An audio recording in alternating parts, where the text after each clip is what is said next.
I'll give it to the Mariners. They find a way to put me at a loss for words like few things in this world can do. What is up? What is going on, everybody? Welcome back and welcome into Seattle Mariners post-game recap. Mariners lose tonight 8-4 to the Los Angeles Dodgers.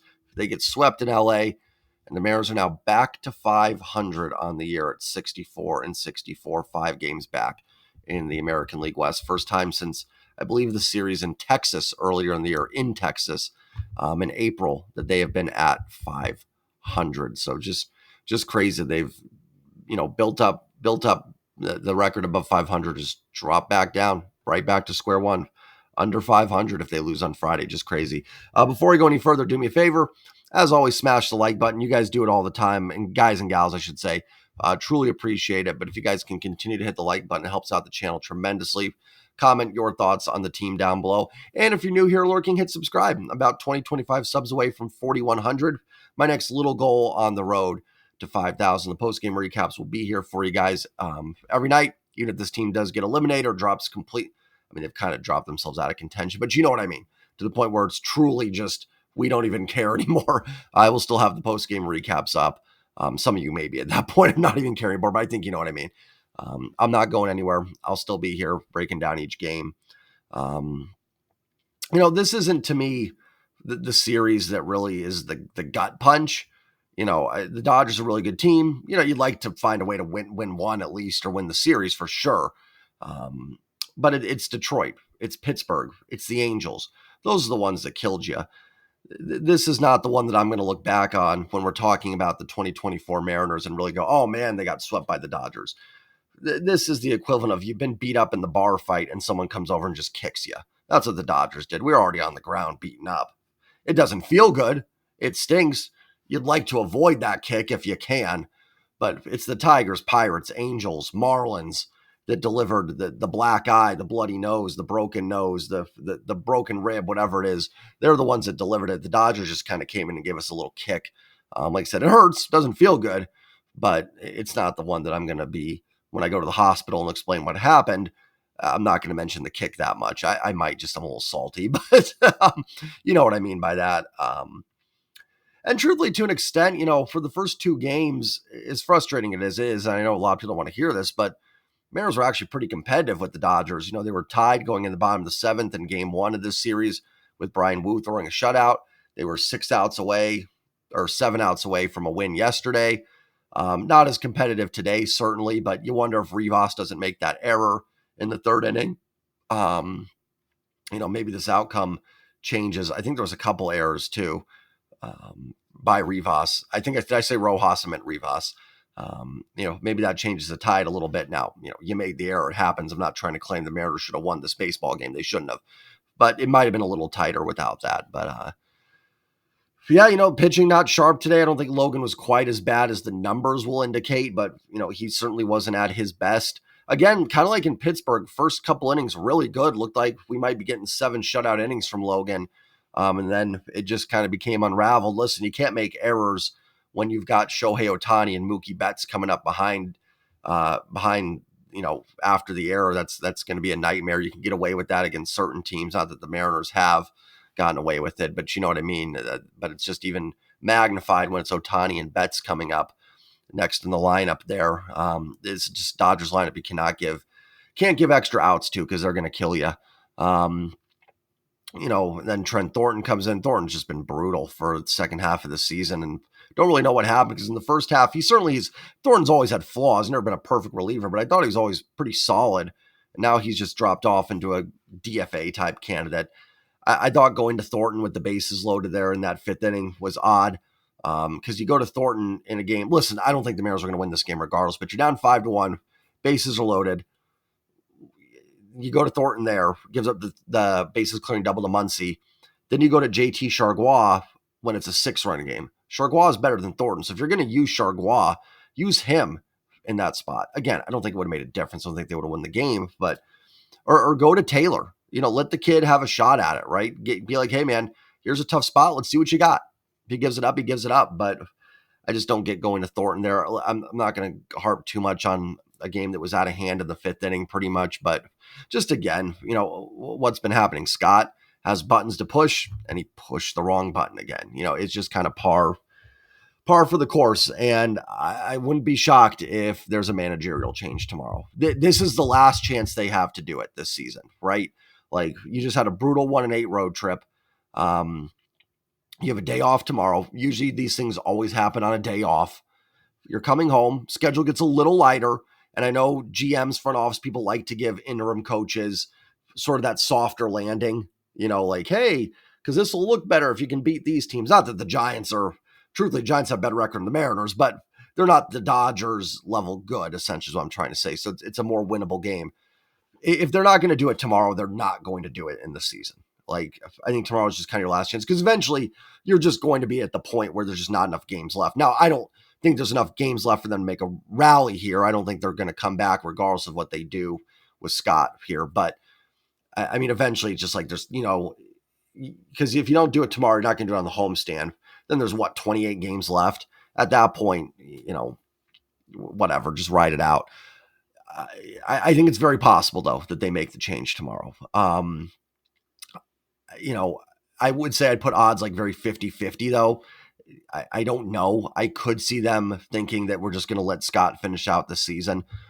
If you're asking me, my thought on what I think they do, like I said, I'm very 50-50. I lean towards I don't think they're going to do it. I think it's very possible, but it's probably like, I'm honestly like 50.5% they don't do it, 49.5% they do it. If I was in charge, I would do it for a couple reasons. One, I don't think you have anything to lose, and I don't think you're bringing Scott back next year regardless. You just can't. You can't justify it. Second of all, just see if Christopher Negron, I would go with Negron over Manny Acta. Acta's been a manager before, hasn't really worked out for him. Everybody deserves second chance, but I think he's been a manager twice, Washington and Cleveland. Let's see what Christopher Negron can do. He's been a name that's come up. He's managed in Tacoma. Give him a crack at it. You got 37 games left. 36, I don't even know what it is at this point. I think it's 34 games left. Let him see what he can do. Maybe there's a spark. Maybe it sparks something. If it doesn't spark anything and the team continues to nosedive, who cares? You're where you would have been anyways. Maybe Negron shows you something that maybe they don't rally to make the playoffs. Maybe they just play better ball. The team buys in, and he's a guy you look at for 2025. I think it's possible. I think he's a legitimate candidate. So I think it's worth taking a look at it and just seeing what you have. And I don't think you have anything to lose at this point in the season to outside of you want to be nice, and I'm certain weird noise out there, and who knows what that was, but mess up my train of thought. For a manager that's just in Scott Service is not going to be back.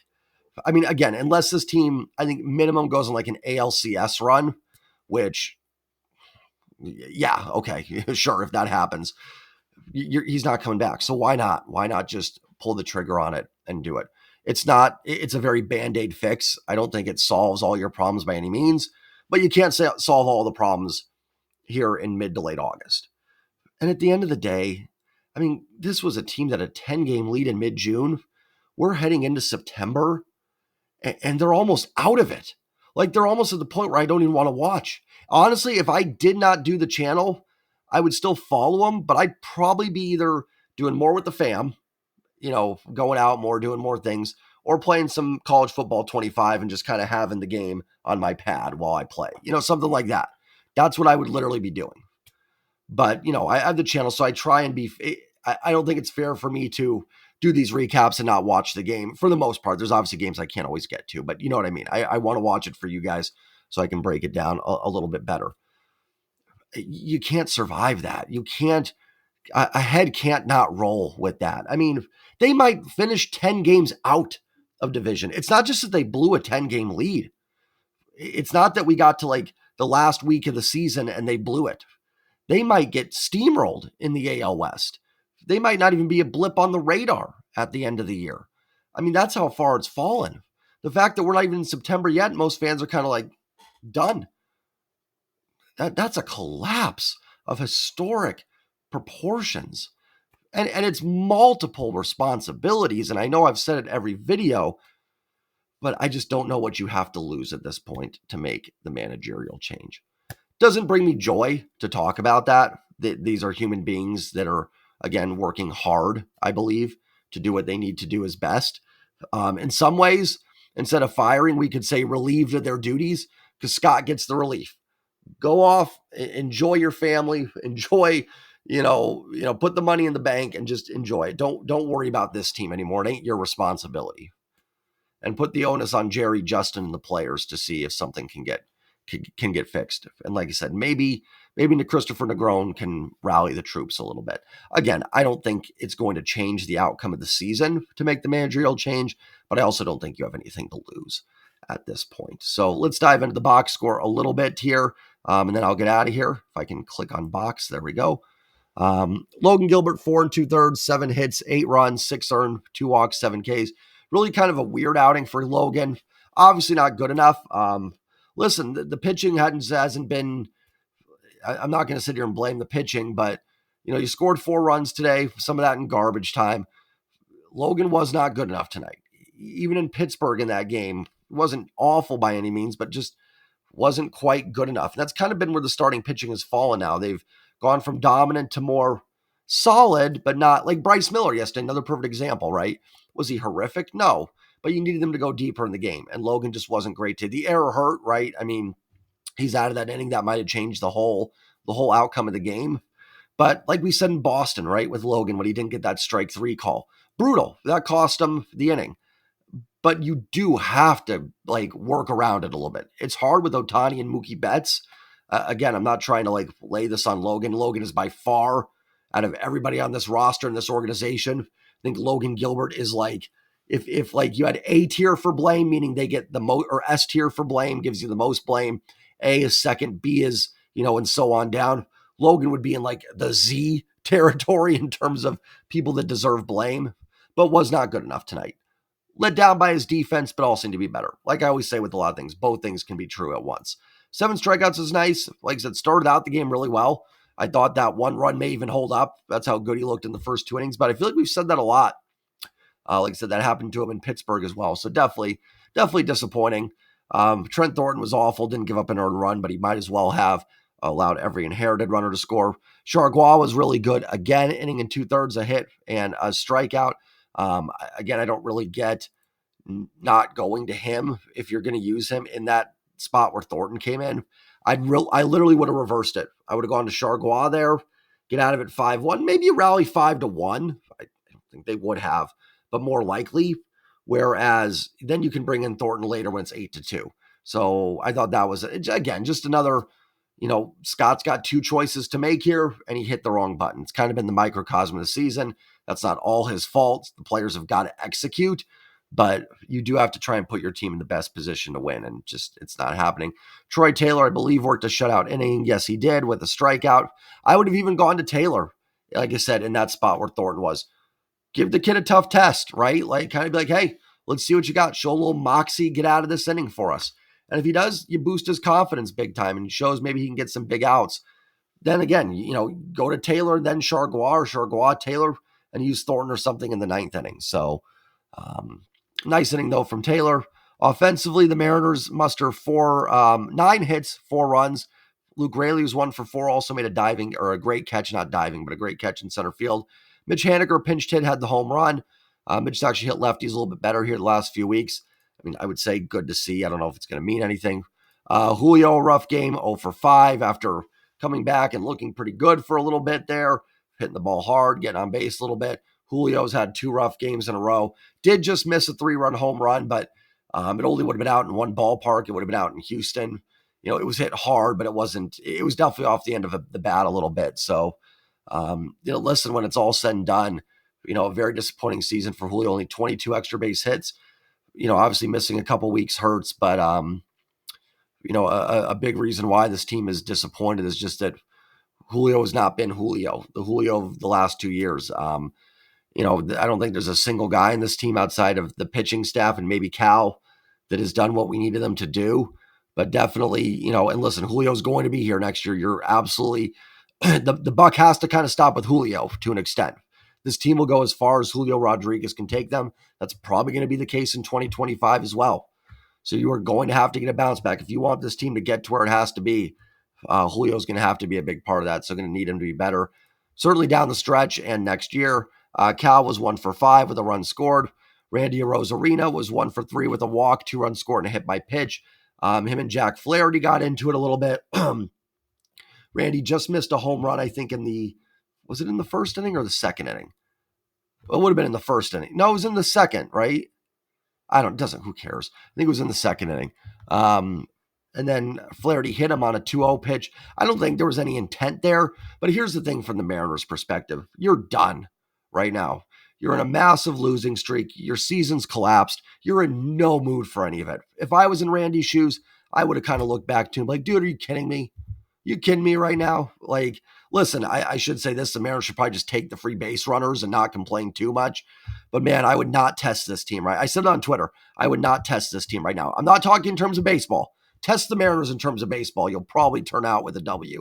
But I would not test them in terms of frustration and anger because I think it's going to end pretty rough. I think the Mariners wanted to brawl a little bit. I think Randy was ready to go. Teoscar Hernandez did the right thing. He came out to the outfield, talked to Randy Arozarena. I thought that was good. And then Flaherty, after Rosarina popped up in a later at-bat, started barking at him. Don't get that. Maybe I'm missing something there. It doesn't change anything. The Mariners are still playing terrible baseball. But I don't get him barking when he's the one that hit a Rosarina. But maybe I missed something. Doesn't really matter. I mean, the Dodgers are light years better than the Mariners. So I'm not trying to start anything between the fan bases or anything. It's just didn't really get that a whole lot. Again, I don't think there was intent behind that hit by pitch. I really don't. I don't know why there would be. But I do understand the frustration. It's been a long season, and it's starting to boil over a little bit. So, like I said, Teoscar Hernandez did the right thing there, I thought, coming out and talking to Randy. Polanco 1-for-4, the base hit. Turner 1-for-4. Canzone 0-for-3 with 2 RBIs on a sac fly and ground. Now, that's kind of weird when you see a guy without a hit with 2 RBIs. Rojas, dreadful 0-for-2. Dylan Moore, had an infield hit and then a RBI walk, something, better. Leo Rivas, I want to say Luis Rivas. Wasn't that a Twins infielder at one point? Leo Rivas, 2-for-4. He's had some defensive miscues. I think he's a pretty good defensive player, but just had some miscues. Had the base running miscue last night. I will say, I meant to say in the video last night, I do think he was safe, but it's still not a smart decision. When you're down by 3 runs, it doesn't matter. You don't need to be doing that. Rivas has been one of your better hitters. I mean, he's one of the few guys putting, bat on ball. I would keep playing him. Honestly, this is kind of, I'd maybe give them this homestand just to see if they can cut in the Astros lead a little bit. If you don't get anything cooking on this homestand, I'm doing a few things. I'm bringing up Tyler Locklear, and he's playing every day at first base. I like the Justin Turner acquisition. He's been pretty blah so far. I mean, he's had a couple moments, but he's not going to be on the team next year, Turner. Let Locklear have the at-bats. I might try Polanco out at third base just to see if the arm strength can hold up there at third. You don't need to play Rojas or really Demo, and then Dylan Moore can kind of go back to a utility role. Let Ryan Bliss play second base every day. See if there's something there. I know people go, are you kidding me?